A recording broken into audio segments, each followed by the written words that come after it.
तस्मै श्री गुरुवे नमः।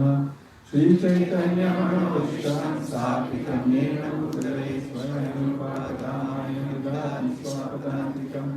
वन्देऽहं श्रीगुरुं श्रीयुतापदकमलं श्रीगुरुं वैष्णवंश्च श्रीरूपं साग्रजातं सागना रघुनाथं मितं तं सजीवं साद्वैतं सावधूतं परिजनं सहितं कृष्णचैतन्यदेवं श्री राधा कृष्ण पादां सहगना ललिता श्री कृष्णामृतंश्च। हे कृष्ण करुणा सिंधु दीनबन्धो जगत्पते गोपेश गोपिका कान्त राधा कान्त नमोस्तुते। तप्त काञ्चन गौराङ्गी राधे वृन्दावनेश्वरी वृषभानुसुते देवी प्रणमामि हरिप्रिये। वाञ्छाकल्पतरुभ्यश्च कृपा सिन्धुभ्येव च पतितानां पावनेभ्यो वैष्णवेभ्यो नमो नमः। जय श्री कृष्ण चैतन्य प्रभु नित्यानंद श्री अद्वैत गदाधर। हरे Krishna Krishna Krishna Hare Hare Hare Ram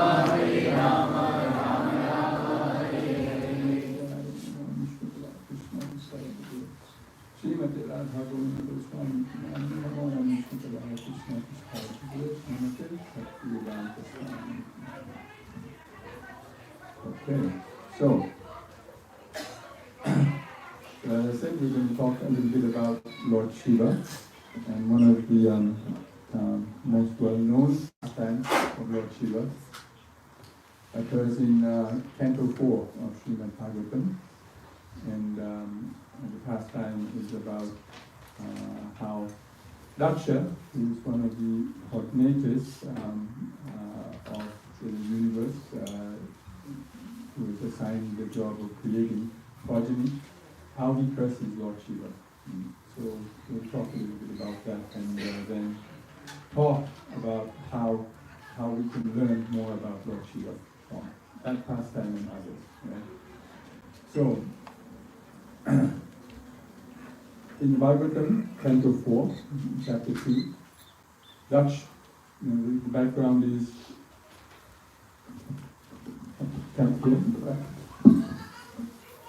Alright, okay. So the background is Daksha, he's about to conduct a big sacrifice, big yajna, and all of the great personalities from all of the universe are invited, including all of the great demigods. Lord Brahma is there, Lord Shiva is there, all of the great demi-Indra is there, and so forth. And then Daksha enters into the Yajna-shala, and everybody gets up and offers him all respects. But Lord Shiva, he's in trance and meditation, so he doesn't even notice that Daksha is entered, and he doesn't stand up and offer respects. So immediately Daksha gets very, very angry. He says, "All sages, brahmanas, fire gods present, please hear me with attention. For I speak about the manners of gentle persons. I do not speak about ignorance or envy. I don't speak out of ignorance or envy. Shiva has spoiled the name and fame of governors of the universe and has polluted the path of gentle manners because he is shameless. He does not know how to act. He has already accepted himself as my subordinate by marrying my daughter in the presence of fire and brahmanas. He has married my daughter, who is equal to Gayatri, and has pretended to be just like an honest person." And then he insults him further, right? He says this verse, "Grihitva amriga savakshya anim markata rochana." Markata means monkey, right? He has eyes like a monkey, yet he has married my daughter, whose eyes are just like those of a fawn. Nevertheless, he did not stand up to receive me, nor did he think it fit to welcome me with sweet words. I have no desire to give my daughter to this person who has broken all the rules of civility because of not observing the required rules and regulation. He is impure, but I was obliged to hand over my daughter to him, just as one teaches the messages of the Vedas to a Shudra. He lives in filthy places like crematoriums, and his companions are the ghosts and demons, naked like a madman, sometimes laughing, and sometimes auspicious. Actually, he is the most mad and inauspicious creature. Right? So this Lord Shiva is being blasphemed and insulted, right, by Daksha in this way. And of course, Lord Shiva doesn't say anything, he doesn't react, he just hears everything. And it says that in the end, Daksha, after becoming so angry and speaking so strongly against Lord Shiva, he leaves, and then Lord Shiva also leaves the assembly, right? He says before he goes that all of the demigods are entitled to a share of the yajna, but Lord Shiva will not get any share of the yajna, right? The demigods are eligible, but he should not have a share. So in this way, Daksh cursed Lord Shiva and he leaves. So this is kind of the background for this whole pastime. So then many hundreds of years later, I don't know the exact time frame, then Daksh is going to conduct another yajna, another big yajna. And this time it's called the Vajpaya sacrifice. And Lord Shiva is in Kailash with Sati, his wife. And Sati sees all of these aeroplanes in the sky. going towards her home, her maternal home there. And she's hearing on these aeroplanes, there are great demigods and demigoddesses, and they're all talking about this wonderful sacrifice that's going to happen. They're all dressed very opulently and so forth. And Sati, wife of Lord Shiva, starts wondering what's going on there. She says, "My dear Lord Shiva, your father-in-law is now executing great sacrifices. And all the demigods have been invited by him. Are you going there? If you desire, we may also go," right? So Sati wants to go, right? "I think all my sisters must have gone to this great sacrificial ceremony with their husbands just to see their relatives. I also desire to decorate myself with the ornaments given to me by my father and go there with you to participate in that assembly," right? So she describes in detail what it would be like to go there, see her sisters, see her relatives, see her, all of the associates and friends, and how it'll be nice to associate with all of the great devotees, great people that are coming from all over the universe to this event. And the Lord replies, Lord Shiva replies that, "My dear beautiful wife, you have said that one may go to a friend's house without being invited." Sati says, "It's okay, we haven't been invited, but we don't need an invitation to go to our own home. It's my father's house. I don't need an invitation or a close friend. We can go there without an invitation." And Shiva, Lord Shiva says that that's not such a good idea, he says, right? "My dear beautiful wife, you have said that one may go to a friend's house without being invited, and that is true, provided such a friend does not find fault with the guest because of bodily identification and thereby become angry towards him," right? So Shiva, of course, remembers the time he was insulted the last time, and he's saying that, it's not such a good idea for us to go there again. We'll get insulted, not only I, but you will also get insulted. Lord Shiva says that if one is hurt by the arrows of an enemy, one is not as aggrieved as when one is cut by the unkind words of a relative, for such grief continues to rend one's heart day and night, right? So, and we experience this, that we can take insults from someone that we don't really know, or at work, or someone may offend us, and it's not so hurtful. But when someone close to us, someone we really, a part of our family or close friend, if they offend us or insult us, it hurts much, much more, right? So we experience that.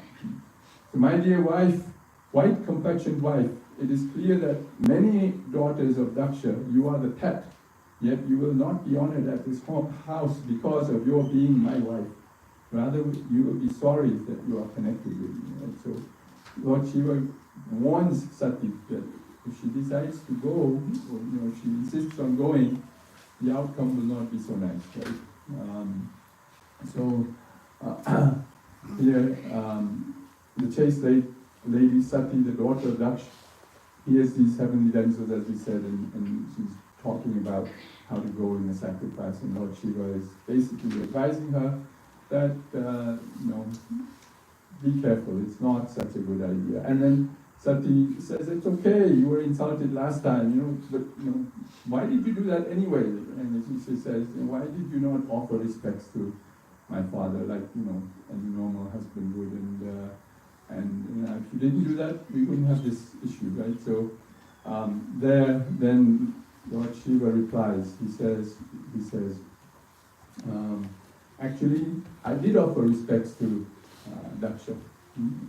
I'm in fact always engaged in offering respects, not to Daksha but to all living entities, right?" So it's a very famous verse he says, we can repeat together, it's very nice. Sattvam Vishuddham Vasudeva Shabditam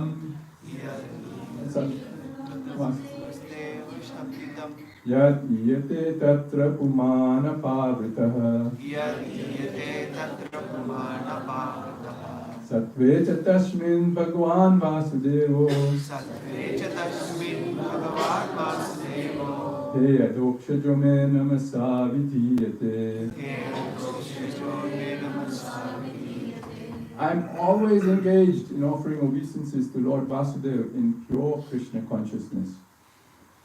Krishna consciousness is always pure consciousness in which the Supreme Personality of Godhead, known as Vasudeva, is revealed without any covering. So Lord Shiva says that actually I was in trance, I'm thinking about Lord Vasudeva, and the way to offer respects to others is to offer respects to the Paramatma that is within everybody's heart. Offering obeisances to the body as of no significant value. When we offer obeisances, we are offering obeisances to the Supreme Lord that is resident within everybody. Right? So when Supreme Personality of Godhead reveals himself to pure devotee, then the pure devotee has no other duty than to offer respects to him. So this is the mood of Lord Shiva, that he is always thinking of the Supreme Lord and offering him respects and obeisances. So with that as a background, let's now consider a little bit more about who is Lord Shiva really. Who is Shiva? Or sometimes we say this idea of Shiva Tattva, who absolutely is Lord Shiva, the absolute nature of Lord Shiva. Let's we'll delve into that a little bit, because it's certainly a little mysterious, intriguing topic. So, alright, so this is, of course, Lord Vishnu, right? Lord Vishnu. And we sometimes hear the term Vishnu Tattva, right? So Vishnu Tattva means what? Vishnu Tattva means those who have the absolute nature of the Supreme Lord Vishnu. And typically we understand Vishnu Tattva as all of the different direct incarnations of Lord Vishnu. Right? The Dasavatara is shown here. Lord Ram, Vishnu Nashinha, Varaha, all of the direct incarnations of Vishnu, they are considered Vishnu Tattva, in the absolute same nature as Lord Vishnu. So the Supreme Lord and all of his incarnations, and the characteristics of Lord Vishnu are that, of course, he's divine, he's infinite, right? Infinite, he's always supreme, Satchidananda Vigraha, right? We can go on talking about the various characteristics of the Supreme Lord and all of his direct incarnations. This is what we understand as Vishnu Tattva. The other category that we often hear about is what? Jiva Tattva, right? Jiva Tattva. And Jiva Tattva is characterized in what way? It's all of us, right? All of us, living entities, all the 8,400,000 species of life, we are conditioned, right? We are not infinite, we are infinitesimal, we are tiny, tiny, tiny, and we are not, in a sense, we are not eternal in the sense that we have temporary bodies and we have to give up these bodies. We are forced to transmigrate from one body to another body like that, right? So this is Jiva Tattva. So now the question is, Lord Shiva, does he go on the Vishnu Tattva side or the Jiva Tattva side? What do people think? He's in between. Yes. So why is he not Vishnu Tattva? Anyone say? He's in touch with the material. Yes, right. So that's he's in touch with the material nature. Yes. Okay. So why could we consider him as Vishnu Tattva then? Because it's still one of the guna avatars. Yes. Someone jumping ahead. Yes. Or okay, let's ask another way. Why is he not Jiva Tattva?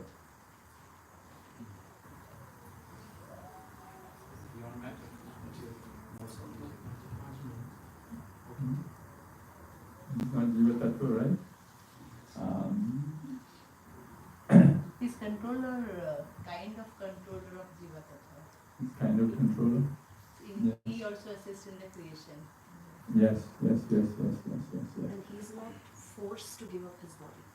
Very good. Yes, he does not have a temporary material body, right? He does not give up or change bodies like we do. And he's also present all the time. He's eternal in the sense that We hear of Lord Shiva's pastimes in all of the yugas. Satya Yuga, Treta Yuga, he's there with, in Satya Yuga, he's there with Lord Ram, he's there with Lord Krishna, he's there with Chaitanya Mahaprabhu, he's there all the time, he's there. So in that sense, different. We're all eternal in that sense, but Lord Shiva has that different position. He's there throughout, which jivas are not. Right? Jivas are forced to give up their bodies and conditions. Right? So, yes, so very good. Yeah, so he really doesn't fit into either category, Vishnu Tattva and Jiva Tattva. Some other reasons why he's not Vishnu Tattva. Mm-hmm. Mm-hmm. You have less than 60 qualities. He has less than 60 qualities. Okay, all right. We'll get into that. Okay. One reason is that one of the things that Lord Shiva is doing, as we discussed in that previous verse, right? Sattvam Vishuddham, Vasudeva Sabditam. He is always meditating. He's actually always meditating, thinking, worshipping, serving the Supreme Lord in various ways, right? So now, which other Vishnu Tattva do we know that is like that? Anantasesh. Okay. All right. Chaitanya Mahaprabhu. Chaitanya Mahaprabhu too. Yes. Yes. Okay. I mean, there's differences there. The Lord Shiva there and very parallels to Chaitanya Mahaprabhu in the mood of a devotee, right? Who's really always thinking about the Supreme Lord. So yes. So actually, Shiva Tattva, Lord Shiva has his own Tattva. Very unique, right? He has his own Tattva. Vishnu Tattva, Jiva Tattva, and Shiva Tattva, as someone said, falls in the middle. He's always worshipping the Supreme Lord, Ram, Krishna, etc., and he's eternal in pastime, so he doesn't fit into either category. He's neither Vishnu nor Jiva. He's neither Vishnu nor Jiva. Another way to understand Lord Shiva and Lord Shiva's Tattva is from Lord Brahma's prayers in Brahma Samhita, very well-known verse where Lord Brahma gives us a very nice way of understanding the position of Lord Shiva, where he says, Shiram yathadati vikara vishesha yogat sanjayate nahi tata prathak asti heto yaha sambhutam apitatha samupaitika yat govindamadi purusham tamaham prajhami. He says, milk changes into yogurt when mixed with yogurt culture, but actually it is constitutionally nothing but milk, right? Similarly, Govinda, the Supreme Personality of Godhead, assumes the form of Lord Shiva or Shambhu for the special purpose of material transactions. Right? I offer my obeisances at his lotus feet. Right? So we understand that from this verse, in one sense, there's no difference between milk and yogurt, right? In this one sense, they're the same, yet in another sense, they're different. Right? They both come from the same essential substance. Milk is the source of yogurt, so certainly Lord Vishnu is the source of Lord Shiva in that sense. But yet, we cannot say yogurt is the same as milk. And just although milk can be used to create yogurt, we cannot go back from yogurt to milk. Right? So in this way, we understand that Lord Shiva emanates from Lord Vishnu and has that same essence as Lord Vishnu, but is still different, right? And is not Lord Vishnu directly. So this also helps us understand the position of Lord Shiva. Transcendental qualities, like some people were saying, right? Another way to understand the difference and the nature of Lord Shiva is understanding the various transcendental qualities, right? So again, we have Jiva Tattva, right? Jiva Tattva, from a perspective, this is described in by Rupa Goswami, Nectar of Devotion. Jiva Tattvas have 50 qualities. 50 qualities. It is said, Jiveshu ete vasanto pi bindu bindu taya kochit. Right? Bindu bindu taya kochit. And all these 50 qualities, they're okay, but they're not even there all the times. Not all jivas have all 50 qualities. And even if they have these 50 qualities, they're not apparent. They're exhibited to a full extent. Right? The term is used, bindu bindu taya, like a little drop. You have little drops of these qualities, and then the other word kvachit. Sometimes we display these qualities, sometimes we aren't able to display these qualities. This is the nature of jivas, right? So these are 50 qualities. And of course we know that for Vishnu Tattvas, there are 60 prominent qualities in Lord Vishnu or Narayan, and these qualities are unlimited, and they're there all the time, in the fullest. Paripurnataya, right? As opposed to Bindutaya, Paripurnataya. That means that these qualities are there in an unlimited quantity all of the time, without any change, right? So this is the difference. So now, Lord Shiva, as we know, is neither Jiva Tattva or Vishnu Tattva. He has 55 qualities, which are prominent and present. Right? So he has 5 more qualities than Jivas, but 5 less qualities than Vishnu Tattva. Right? And so we'll look at these qualities in brief. Right? The 5 qualities in Lord Shiva that are not found in Jivas. Right? So these are the things that make him not a Jiva. Our first one, Sada Swarupa Samprapta. He is changeless. Right? He never changes, he always remains in his eternal form. We change bodies, we grow old, we are always changing our form. Lord Shiva always remains established in his eternal form. We don't see pictures or images of Lord Shiva as an old man, or even a young baby kind of thing. Right? So he's always the same. Then he is Sarvagno, all cognizant, right? So he knows everything, past, present, and future. His knowledge is not dependent on time or place, right? So Nitya, Nutana, ever fresh. So we talked about this. He's always new. We grow old, we lose our memory, right? We cannot say we're always fresh. We never see that state in Lord Shiva. Then he is Satchit Ananda Sandranga. Satchit Ananda Sandranga. He possesses an eternal blissful body. We as spirit souls are also Satchidananda, however, our bodies are not Satchidananda. In Lord Shiva's case, his body is Satchidananda, absolute, and he's all-knowing and always blissful. And the last one, Sarva Siddhi Nishevata, possessing all mystic perfections, right? Ordinary jivas can sometimes by practice develop some siddhis. They can do some special things, and even maybe after lifetimes perfect some mystic capabilities. Lord Shiva, however, possesses all mystic potencies naturally. He didn't have to, train or practice austerities to develop them. He's always had all these mystic capabilities. There's 5 qualities in Lord Shiva not found in jivas.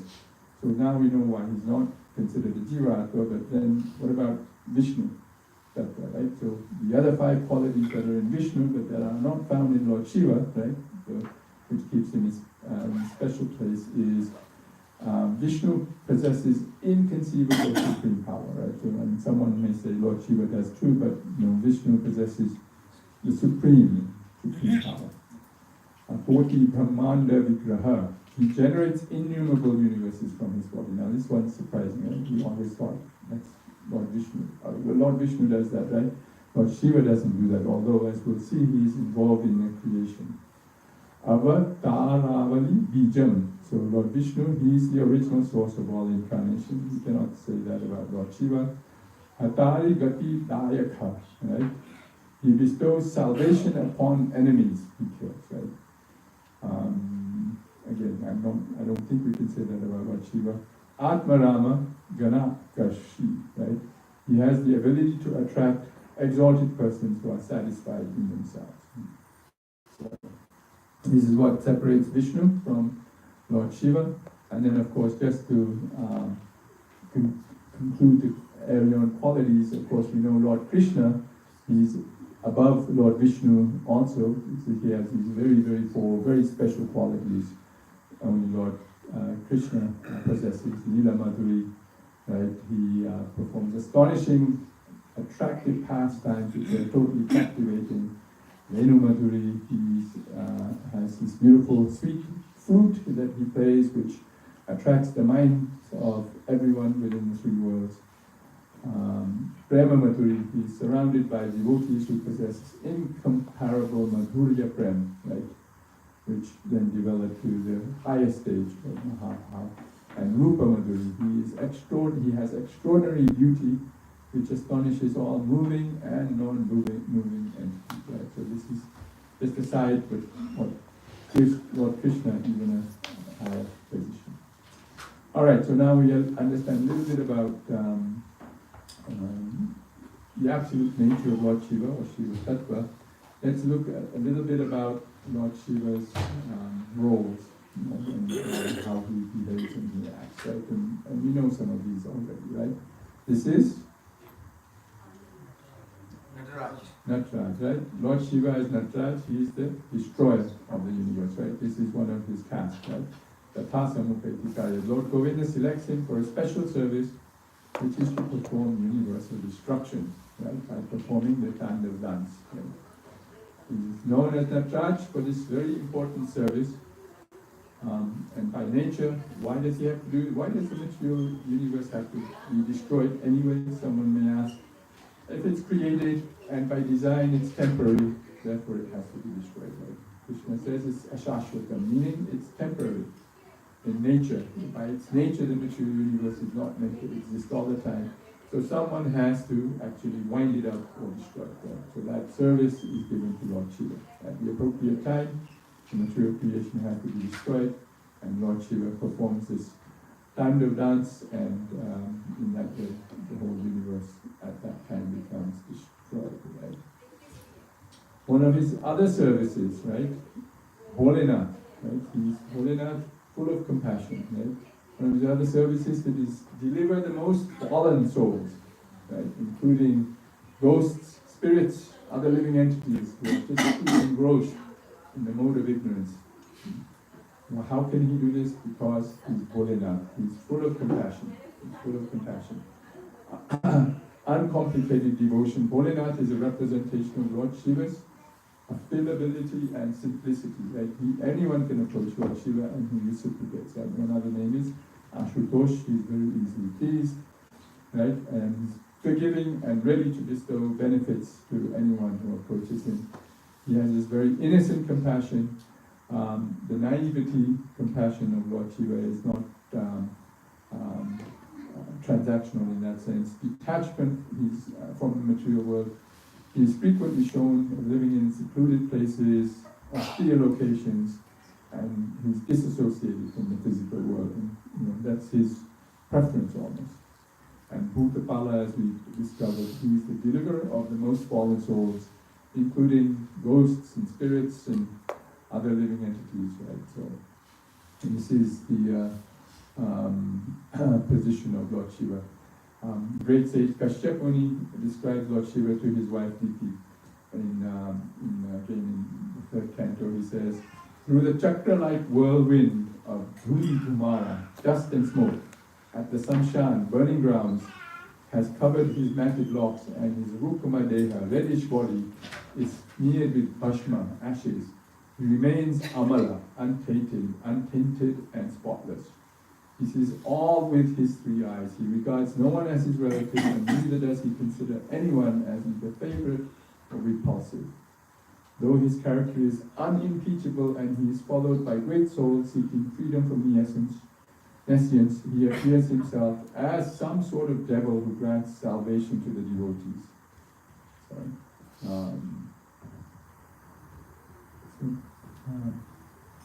Unfortunate fools who do not realize that he is absorbed in self-realization laugh at him. Such fools are simply engaged in maintaining their bodies with fine clothing, ornaments, garlands, and unguents, although the body is fit for consumption by dogs, right? So, contrasting Lord Shiva to those that are materially attached, and so forth. So Bholenath is full of compassion. This one is a little surprising sometimes we think about. Not everyone thinks of Lord Shiva in this way. Right? He's Lokankara, creator of the three worlds, right? Creator of the three worlds. So sometimes we sometimes think of Lord Shiva as a destroyer, but we don't often think of him as the creator of the three worlds, right? he has still, even though he's a destroyer, he has a major role in the process of creation. Of course, in Bhagavad Gita, what does Krishna say about creation specifically? Aham bija pradapati. Pita. Pita. Sorry, Pita. Aham bija pradapata. Yes, I am the seed-giving father, Lord Krishna says. So how can we reconcile these two statements? So, yes, Krishna says, I am the seed-giving father. He's here, the Lord Shiva is also a creator. So the Lord appoints, we know, Durga Devi to oversee material nature, right? And we know Durga Devi is actually none other than the wife of Lord Shiva, Parvati.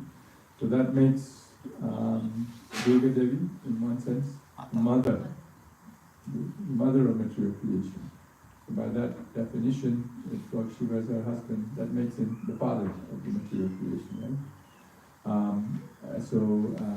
Being her husband. So Lord Shiva unites with material nature in the form of Durga or Parvati, and therefore the 8,400,000 species of life become manifest. Right? So this is how we can understand the position of Lord Shiva as a creator, as we were discussing earlier. Supreme Lord Vishnu and Krishna, they are never in direct touch with the material existence. So Lord Shiva is appointed to take on that service of engaging with the material creation and actually executing that creative activity. Alright, just to kind of conclude, we'll conclude by saying what I consider as Lord Shiva's most endearing quality, something special, despite all of his characteristics and roles. What is very special, especially to us as practicing or aspiring Gaudiya Vaishnavas, that actually Lord Shiva, as we know, he is considered as the greatest of all Vaishnavas, right? Vaishnavanam yatha Shambhu, right? So in this sense, there's again a very famous verse in the last chapter, last canto, not last chapter, but in the last canto of Srimad Bhagavatam, Nimna Ganam Yatha Ganga, Devanam Achyuto Yatha, Vaishnavanam Yatha Shambhu, Puranam Idam Tatha, right? Yes, so Ganga is the greatest of all rivers, and Lord Shiva, he is the greatest of all Vaishnavas, and Srimad Bhagavatam, he is the greatest of all scriptures.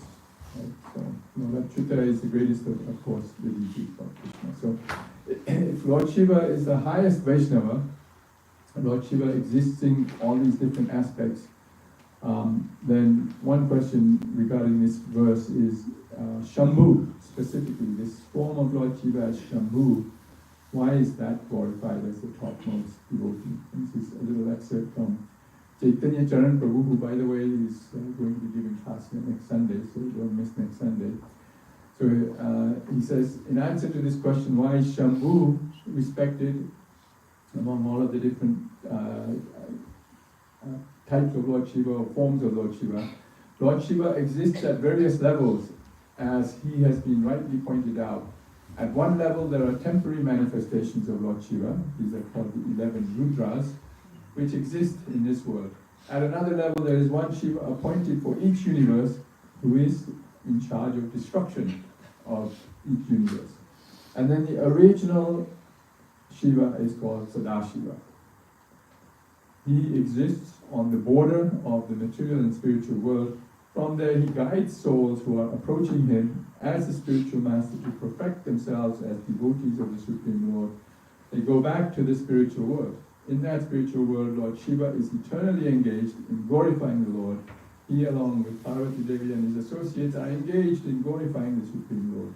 The manifestation known as Sadashiva, that manifestation is known as Sadashiva and also known as Shambhu. Right?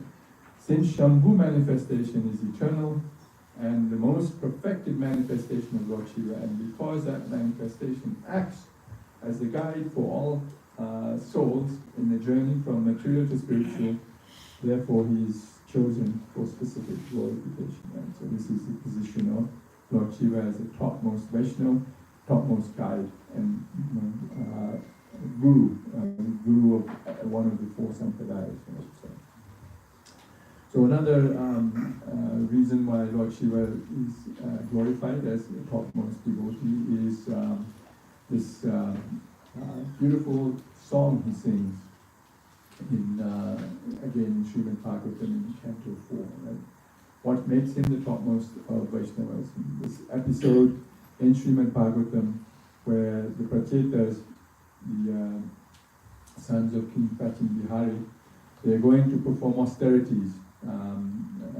Lord Shiva, knowing that they're such great devotees, comes to meet them. Lord Shiva first offers prayers to in this Rudra Gita that he teaches the Prachetas. Actually, he offers beautiful prayers to the Lord and his Chaturvyuha, Krishna's expansions, Vasudeva, Shankarshan, Pradyumna, Aniruddha. He describes in very, very detailed terms the beautiful form of the Lord, what he's wearing, his complexion, his Kaustubha jewel, his lotus feet, right? And describing the Lord in such a beautiful way in this Rudra Gita. He teaches these Prachetas how to actually worship Lord Shiva here's an excerpt from that. He proceeds to describe from head to toe the beauty of the Lord, whose eyes are like lotus petals, who has extremely attractive eyebrows, face, he has handsome locks of hair, dons a yellow robe. Thus he continues his astounding description of the Lord, ending at his lotus feet that dispel darkness surrounding one's mind. Right? So, he praises the unalloyed devotees of the Lord and prays for their association. And then he concludes his Rudra Gita by describing the relationship between the Lord and the tree of creation. So this Rudra Gita, very, very famous, is a beautiful prayer that Lord Shiva offers to the Supreme, and then he instructs the Prachetas that you just keep chanting this beautiful prayers to the Supreme Lord. This will be your devotion. So in this way he teaches them. We know some of the pastimes of Lord Shiva. Lord Shiva, we know in Vrindavan, he visits baby Krishna, and of course Mother Yashoda is saying, who is this fearful-looking yogi, got ashes and skulls and snakes, I'm not going to give my Krishna to him, even though he wants to see him, and sends him away. And then we know the story, Lord Krishna is just continually crying, and Purnamasi eventually asks Mother Yashoda, did someone come? He initially said, no, think, did someone come? Yes. Sadhu came, he was dressed in torn clothes, and he had snakes around him and things. So, yes, Purnamasi encourages Mother Yashoda to call him, find him, and that way Lord Shiva gets the direct association of baby Krishna. Right? And of course, when Krishna sees him, he immediately stops crying and smiles, and so beautifully he comes. So there's one pastime. Another pastime in Krishna Lila is Gopeshwar Mahadev. So we heard about the Vena Madhuri of Lord Krishna. So in Kailash, Lord Shiva hears this beautiful flute playing. He immediately wants to go and see what's going on. And he tries to enter the Ras Lila pastimes of Lord Krishna. And he stops saying, you cannot enter. You can only have one Purusha, one male in this Lila, and that is Lord Krishna, so you cannot enter. Again, Purnamasi says, okay, if you want to enter, go and take a dip in Mansarovar. He takes a dip in Mansarovar and comes out as a beautiful gopi. And then he is allowed into the Raslila pastime. So from this pastime, he becomes known as Gopeshwar Mahadev. Gopeshwar Mahadev is one of the protectors of Vrindavan. So we'll wrap up very quickly. Another pastime in Ramlila, we know this pastime also, that Sati tests the divinity of Lord Ram. Then how can the Supreme Lord be walking through the forest crying and yearning like an ordinary human being for his wife. This cannot be the Supreme Lord. So she dresses up so she transforms herself into the form of Sita, meets Lord Ram. Lord Ram immediately recognizes her, saying, "Oh, what are you doing here?" And Sati Mataji, "Where is Lord Shiva?" Right? And then Sati, being embarrassed, goes back to Lord Shiva and Shiva asks, "Did you test Lord Ram?" No, I didn't test Lord Ram. So in this way, Sati tests him. And there's one pastime where also Chaitanya Mahaprabhu met Lord Shiva that said after this is in Lord Chaitanya's South Indian Yatra. He meets Paramananda Puri, stays with him sometimes, and then after that they depart their ways, and Lord Chaitanya Mahaprabhu is walking towards a place called Shaila. In Sri Shaila, Lord Shiva and his wife Durga lived in the dress of Brahmanas, and when they saw Chaitanya Mahaprabhu, they became very pleased. Lord Shiva invited Chaitanya Mahaprabhu to stay for 3 days, and they stayed and had very, very intimate discussions, confidential discussions. So in this way, Lord Shiva was there also in Chaitanya Mahaprabhu's pastimes. Okay? So just to conclude, how can we really please Lord Shiva? Right? How can we please Lord Shiva? So again, towards the end of that Rudra Gita, Lord Shiva says himself, Yaha param ramhasa shakshat triguna jiva samhita bhagavatanam vasudevam prapanna sa priyohine. Lord Shiva says, any person who is surrendered to the Supreme Personality of Godhead, Krishna, the controller of everything, material nature as well as the living entity, is actually very, very dear to him. Right? So Lord Shiva, he never wants anyone to worship him directly. Lord Shiva also wants and always wants to engage souls in worship of the Supreme Lord. And the conclusion is that a devotee of the Lord Shiva is not very dear to Lord Shiva, but a devotee of Lord Krishna is very dear to Lord Shiva. Right? So this is Srila Prabhupada from the purport. So, thank you very much. Hare Krishna.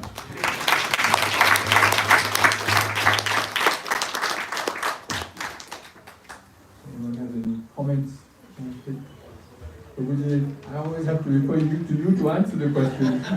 If I don't know the answer, you'll have to answer your own question. First the comment, then the question.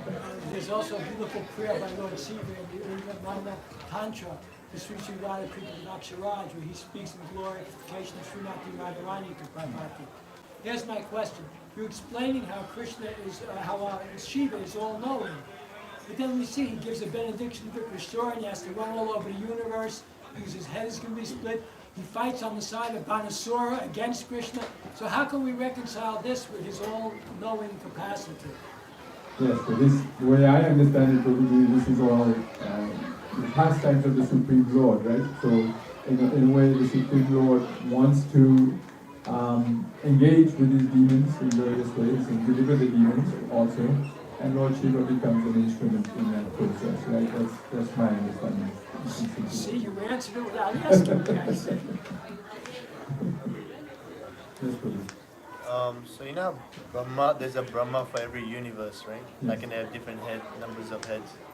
So is there like a different Shiva for each universe, or is it just one Shiva? Yeah, we briefly mentioned that there is a Lord Shiva who takes the role of being destroyer of the universe in each universe. But beyond that, there is also a Sadashiva, which is one Sadashiva, which is from which all of the Rudras and the different Shivas in each universe manifest. So, yes, there is a Shiva in each universe who takes the role of destruction. But there's beyond that, there's Supreme Lord Shiva, if you like, Sadashiva, who is only one. So Sadashiva and Shambhu are the name are synonyms Yes. of the same eternal Shiva. Yes. Okay. All right. Thank you all so much. Hare Krishna.